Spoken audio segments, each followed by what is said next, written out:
Principles of analytical methods.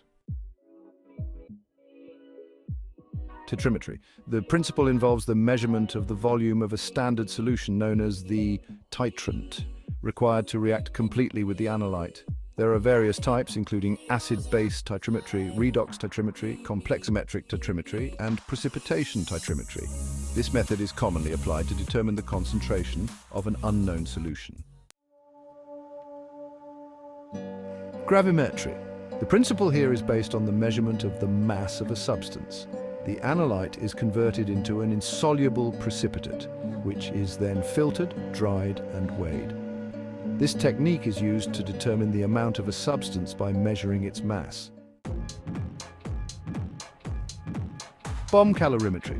The principle measures the heat of combustion of a substance by burning it in a high-pressure container, often referred to as a bomb, which is surrounded by water. This method is utilized to determine the calorific values of fuels and food. Chromatography. Paper chromatography. The principle here is the separation of components based on their different rates of migration across a sheet of paper. It's often used for the separation of small molecules like amino acids and sugars.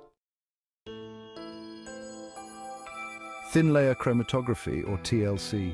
This technique works on the principle of separating components based on their different rates of migration across a thin layer of adsorbent material such as silica gel coated on a plate. It's commonly used for monitoring reaction progress and identifying compounds. Gas chromatography, or GC, is a fascinating technique. The principle behind it is the separation of volatile compounds based on their different rates of migration through a column packed with a stationary phase, using a gas as the mobile phase. It's commonly applied in analyzing volatile substances and environmental monitoring. High-performance liquid chromatography, often referred to as HPLC, operates on the principle of separating components based on their different rates of migration through a column packed with a stationary phase, but this time using a liquid as the mobile phase under high pressure. This method is particularly useful in pharmaceutical analysis and protein purification. Flame photometry is another interesting technique. The principle here involves measuring the intensity of light emitted when a metal ion in a sample is introduced into a flame.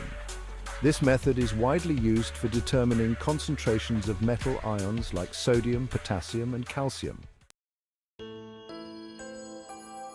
Spectrophotometry. UV-VIS spectrophotometry. The principle involves the measurement of the absorption of ultraviolet or visible light by a substance.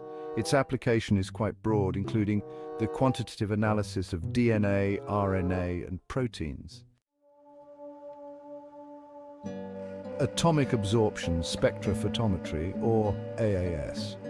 The principle here is the measurement of the absorption of light by free atoms in the gaseous state. This technique is particularly useful for determining concentrations of metals in samples.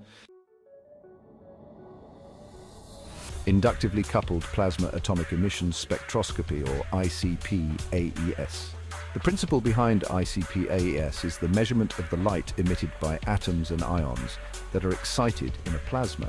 This technique is widely used for multi-elemental analysis of trace metals. Inductively coupled plasma mass spectrometry, or ICP-MS. The principle here involves the measurement of ions produced by a plasma source using a mass spectrometer. It's particularly useful for ultra-trace elemental analysis. Electrophoresis. The principle of electrophoresis is the separation of charged particles based on their migration rates in an electric field. This method is essential for the analysis of DNA, RNA, and proteins.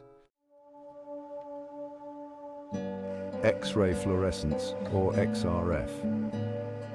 The principle here is the measurement of the secondary or fluorescent X-rays emitted by a material when it is excited by primary X-rays. This technique is widely used for the elemental analysis of materials. X-ray diffraction, often abbreviated as XRD.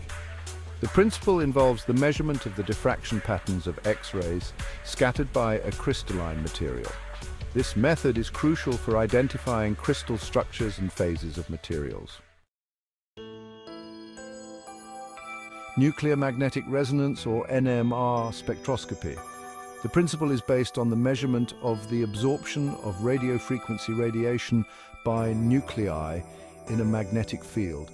This technique is essential for determining the structure of organic compounds. Fourier transform infrared, or FTIR, spectroscopy. The principle behind this technique is the measurement of the absorption of infrared radiation by a sample. It's widely used for identifying functional groups and molecular structures. Gas chromatography-mass spectrometry, often abbreviated as GCMS. This technique combines the separation capabilities of gas chromatography with the detection power of mass spectrometry.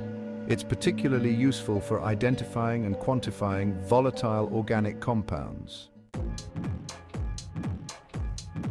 Scanning electron microscopy, or SEM.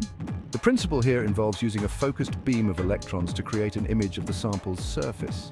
This method is excellent for detailed imaging of sample surfaces.